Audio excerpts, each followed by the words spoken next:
নমস্কার সুপ্রিয় দর্শক বন্ধুরা, প্রত্যেককে স্বাগত এই রূপজাহি ইউটিউব চ্যানেলটিতে। আশা করছি প্রত্যেকে আপনারা সুস্থ আছেন। আজকের আমার এই ভিডিও প্রত্যেক এস নামের ব্যক্তিদের জন্য, যারা রাত্রে অক্টোবর মাসের 2 তারিখ থেকে 3 তারিখ রাত্রিবেলা যে কোনো একদিন এই একটি কার্য করার মাধ্যমে জীবনে উন্নতি করতে পারবেন। জীবনের ছোট বড় সমস্ত সমস্যা থেকে মুক্তি ঘটবে। আপনার মানসিক চাপ, আপনার গৃহের মধ্যে সমস্যা, আর্থিক সংকট সমস্ত কিছুর নিবারণ হবে এই কার্যটি। সুতরাং অনুরোধ রইল, শেষ পর্যন্ত ভিডিওটি দেখুন। ভিডিওটি দেখে যদি ভালো লাগে একটি লাইক করবেন, চ্যানেলটিকে সাবস্ক্রাইব করে নেবেন পরবর্তীকালে এমনই ভিডিও পাওয়ার জন্য।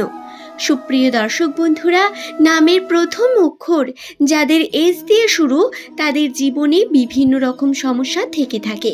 আমাদের জীবনে চলার জন্য সমস্যা থাকা খুব দরকার, আবার এটাও কিন্তু সত্য। তবে অন্যান্য রাশির তুলনায় এস নামের মানুষদের রাশিতে সমস্যা এবং বাধার পরিমাণ একটু বেশিই থাকে। এই বাধা থেকে মুক্তির উপায় কি, আজ আমি এই সম্পর্কেই বলবো। রাত্রে ঘুমোতে যাওয়ার ঠিক আগের মুহূর্তে এই কার্যটি করতে হবে। সুপ্রিয় দর্শক বন্ধুরা, 2 তারিখ এবং 3 তারিখ এই দুটি দিন অক্টোবর মাসে সূর্যগ্রহণ সংঘটিত হচ্ছে। 2 তারিখ অত্যন্ত গুরুত্বপূর্ণ। এই দিন অমাবস্যা অর্থাৎ আজ এবং মহালয়া।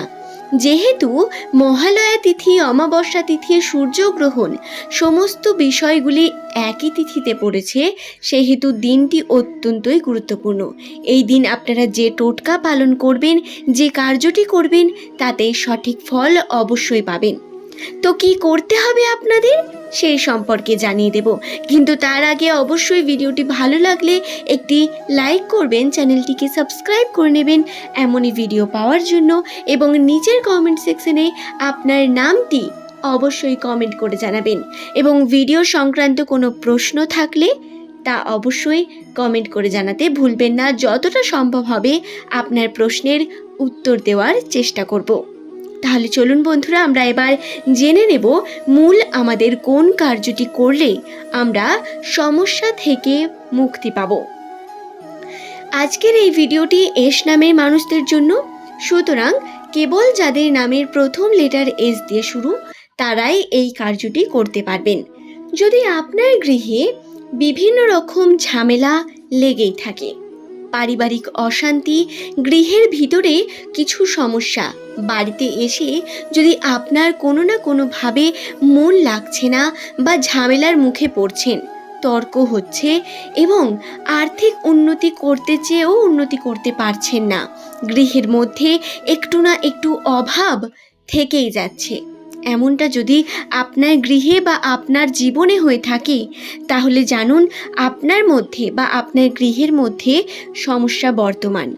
এর জন্য যেটি করতে হবে, 2 তারিখ বা 3 তারিখ, যেহেতু 2 দিনেই আমরা সূর্যগ্রহণের প্রভাব পাচ্ছি, সেহেতু রাত্রে ঘুমোতে যাওয়ার ঠিক আগের মুহূর্তে আপনারা কালো তিল এবং সরিষার তেলের একটি মিশ্রণের টোটকা করতে পারেন। কিভাবে করতে হবে, আপনাদের একটি পাত্রের মধ্যে কালো তিল নিতে হবে এবং তার মধ্যে সরিষার তেল মেশাতে হবে, এবং সেই মিশ্রণটিকে ভালোভাবে মিশিয়ে নেওয়ার পরে সেই পাত্রটিকে আপনাকে রেখে দিতে হবে। রাখার পরে আপনি একটি 1 টাকার কয়েন নেবেন। হ্যাঁ বন্ধুরা, 1 টাকার, 10 টাকার, 5 টাকার, আপনি যে কোনো কয়েন নিতে পারেন। একটি ধাতব বস্তু নিতে হবে আপনাকে। হাতের মুঠোর মধ্যে রাখার পরে আপনার মাথার উপর সেটি 7 বার ঘোরাবেন এবং আপনার যে সমস্যা, সেই সমস্যাগুলিকে ব্যক্ত করবেন। কোন কারণে আপনি এই টোটকাটি পালন করছেন, সেই টোটকাটির কথা আপনি মনে মনে ভাববেন বা করবেন, সেটি বলবেন ঈশ্বরকে। অবশ্যই আপনার ইষ্ট দেবতা, আপনার ঈশ্বরকে এই মুহূর্তে স্মরণ করবেন এবং মাথার উপর সেই 1 টাকার কয়েনটি মুঠো করে রেখে 7 বার ঘোরাবেন। এরপরে সেই 1 টাকার কয়েন বা ধাতব বস্তুটি আপনি ওই সরিষার তেল এবং কালো তিলের মিশ্রণের মধ্যে রেখে পাত্রটিকে একটি গৃহের নির্দিষ্ট স্থান, গৃহের যে ঈশান কোণ হয় সেই ঈশান কোণে রেখে দেবেন এবং গোটা রাত্রি সেই বিষয়টি ওখানে রেখে দেবেন, ওই জিনিসটিকে ওখানে থাকতে দেবেন। এমন জায়গায় জিনিসটি রাখবেন যেন কোনোভাবেই সেটি পা না লাগে, কোনোভাবেই যেন সেটা উল্টে না যায় বা কোনোভাবেই যেন সেটা খারাপ না হয়ে যায়। এবং গাছের তলায় বা আপনার এমন একটি স্থান যেখানে গৃহের ছায়া পড়ছে বা গাছের ছায়া পড়ছে, এমন স্থানে এই পাত্রটিকে রাখবেন না। একটি খোলা স্থানে রাখবেন যেন সরাসরি আকাশের সাথে সেটি কানেক্টেড থাকে। এরপরে পাত্রটিকে রাখার পরে আপনারা ঘুমোতে যাবেন নিশ্চিন্তে। পরের দিন সকালে আপনাকে সেই পাত্রের মধ্যে থাকা মিশ্রণটি আপনাকে বিসর্জন দিতে হবে। কোনো পুষ্করিণী, কোনো নদী বা কোনো রকম জলের মধ্যে আপনি জিনিসটি বা মিশ্রণটিকে ফেলে দেবেন, সঙ্গে সেই 1 টাকার ধাতব কয়েনটিও। কিন্তু আপনারা সেই পাত্রটিকে ভালো করে ধুয়ে গৃহে নিয়ে আসবেন। পাত্রটিকে খুবই ভালো করে ধুয়ে তারপরেই নিয়ে আসবেন, যাতে তার মধ্যে তিলের একটি দানাও অবস্থান না করে। এই কার্যটি সঠিকভাবে করা কিন্তু অত্যন্ত গুরুত্বপূর্ণ। এখন বন্ধুরা, আপনারা অনেকেই এই বিষয়গুলি কাকতালীয় মনে করতে পারেন। এখন বিশ্বাসী মেলায় বস্তু, তর্কে বহুদূর।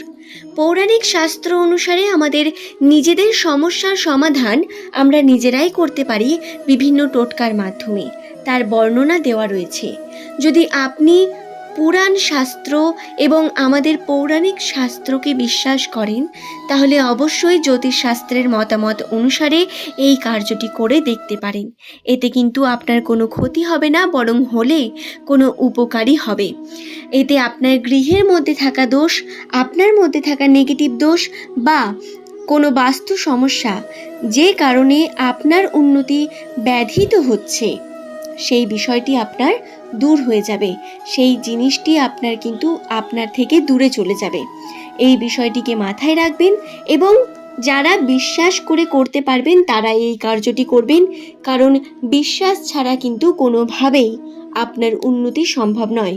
বিশ্বাস ছাড়া আপনি ঈশ্বরকেও বিশ্বাস করতে পারবেন না। সেহেতু বিশ্বাস, মনে আস্থা প্রচণ্ড প্রয়োজন, তারপরেই কার্যটি করবেন। আশা করছি ভিডিওটি আমি আপনাদের বোঝাতে পারলাম। ভিডিওটি ভালো লাগলে একটি লাইক করবেন, চ্যানেলটিকে সাবস্ক্রাইব করে দেবেন। আজ এই পর্যন্তই। সকলে ভালো থাকুন, সুস্থ থাকুন। প্রত্যেককে অসংখ্য ধন্যবাদ ভিডিওটি শেষ পর্যন্ত দেখার জন্য। পরের দিন আবারও এমনই কিছু তথ্য নিয়ে আপনাদের কাছে হাজির হয়ে যাব। ধন্যবাদ প্রত্যেককেই ভিডিওটি দেখার জন্য।